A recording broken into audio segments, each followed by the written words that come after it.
Are you here to keep me company or put me out of my misery? Just kidding. I love the view, but this weather is killing me. Always windy. Always moist. You don't say, huh? I didn't choose to be here. Our beloved quartermaster sent me here to freeze my arse off. He said it's punishment for spitting on the good name of the keepers, whatever that means. I just got drunk in the tavern and lost half my pay, and maybe some of my clothes. But I mean, why would he even care, eh? It was my gold. I can spend it how I please. Yes, I need a warm coat, and I mean the absolute warmest you can get. Osprey might have something in stock or know how to make one. I'd ask myself, but he's not exactly speaking with me these days.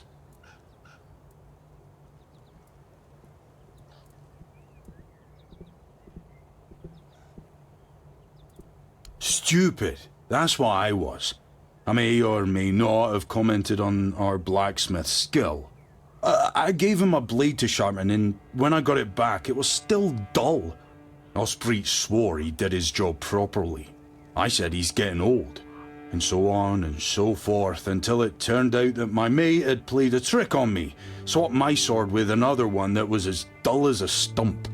I tried to make amends with Osprey, but the old man's pride is as stiff as his steel. Can't say I blame him. Now, here I am, frozen to the bone and in need of a hand. You got one to spare? Ah, thanks, friend. I knew I could count on you.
Welcome to the Museum of the Horns of the South, the southernmost keep under Camelot's jurisdiction.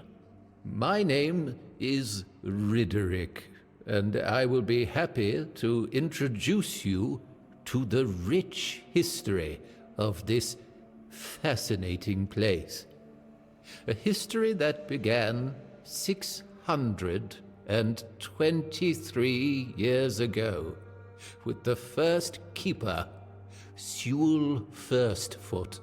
I'd also like to bring your attention to our numerous exhibits that are, as I like to say, inanimate witnesses of the history of the Horns of the South.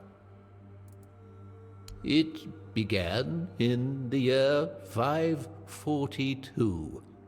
It is the crowning achievement of a group of keepers who were fascinated with Sewell Firstfoot. It took them years of tremendous effort to finally open an institution devoted to research and education, worthy of commemorating Sewell's great legacy. The first keeper of the museum was Gladwin Flanagan, who was personally appointed by Captain Berrach the Black. I don't doubt it, since Sewell Firstfoot was a remarkable figure, well known to every keeper. Drawing on available sources, we can claim with almost absolute certainty that Sewell Firstfoot was the first man who ever set foot on the island of Avalon. As you can probably guess, that's where his moniker, Firstfoot, comes from.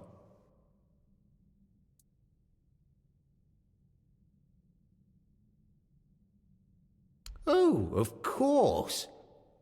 Sewell was an outstanding commander whose strategic mind, bravery, and charisma contributed to our capture of the South from the Four Dwellers.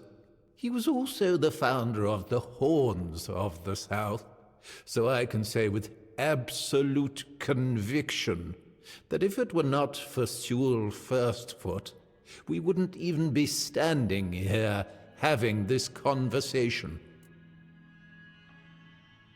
The museum holds a collection of 72 items of the so-called movable, tangible heritage. The collection includes big and small items that represent the world surrounding the keepers of the Horns of the South from the 1st to the 6th century of the Avalonian era. Here you will find militaria, craft tools, everyday objects, furniture, textiles, coins, religious artifacts.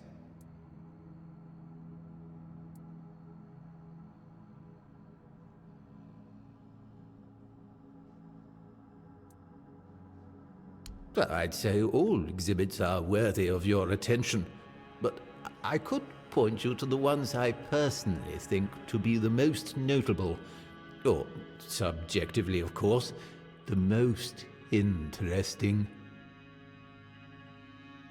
Those would be the items that used to belong to Sewell Firstfoot. We have his signal horn, and also his boots. Those boots were the first to touch Avalonian soil. What is also worth mentioning is the tableware used by King Arthur himself during his visit to the Horns of the South in the year 15 of the Avalonian era. It is indeed an interesting exhibit. The horn was used by Sewell during wartime, not only for signaling, but also for intimidation. It is 50 centimeters long and made of the horn of an ox. It is the color of yellowed bone, with some ash-gray discoloration on the narrow end. It has a brass mouthpiece and silver fittings on its wider side and at the middle. The shape of the fittings suggests that the horn was hanging on a leather strap, which, unfortunately, has not survived to this day.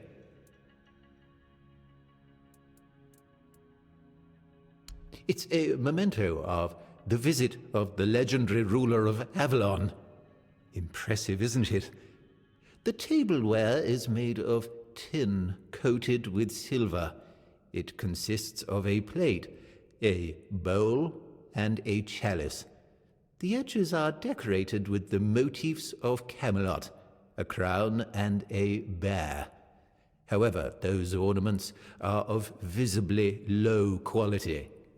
That detail, and the fact that those are the only wares from that time that have survived to this day, leads us to conclude that this set was cast specifically for that occasion, and that it was finished by a person unfamiliar with this kind of craft, perhaps a blacksmith or an armorer.